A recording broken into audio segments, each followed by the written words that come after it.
Most wanted sa Lupao, Nueva Ecija dahil sa iligal na droga, arestado sa operasyon ng pulisya at dating barangay tanod patay matapos barilin sa Zamboanga City.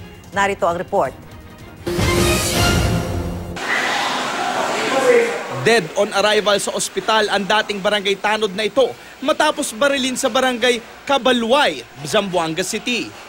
Base sa investigasyon ng pulisya, mag-isa lang sa kanyang kubo ang biktimang si Antonio Hipolito nang lapitan at barilin ng di pa kilalang salarin. Nadala pa ng ospital si Hipolito ngunit hindi na siya nailigtas. Hinala ng mga otoridad posibleng may kinalaman sa dating trabaho ng biktima ang pamamaril. Patuloy naman inaalam ng pulisya kung sino at ano ang motibo sa likod ng krimen.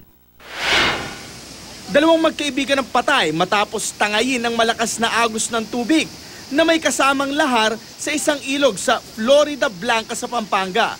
Naliligo raw ang 11 magbabarkada nang biglang lumakas ang agos. Lingid sa kanilang kaalaman, konektado ang ilog sa Mount Pinatubo at malakas raw ang ulan sa bahaging yon. Nailigtas ang 9 na magkabarkada pero hindi naagapan ang 2 biktima. Martes na nang makuha ang labi ng mga biktimang sina Kenneth Maling at Karen Ronquillo. Arestado naman sa magkasabay na operasyon ng pulisya ang number 1 at number 2 sa most wanted list ng Lupao, Nueva Ecija. Kinilala ang mga suspect na sina Rodrigo Lopez na una sa listahan at Ricarte Corpus. Arestado rin ang 2 nilang parokyano na inabutan ng mga otoridad.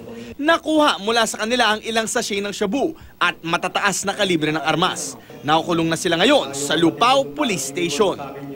Para sa unang balita, Jay Sabale reporting.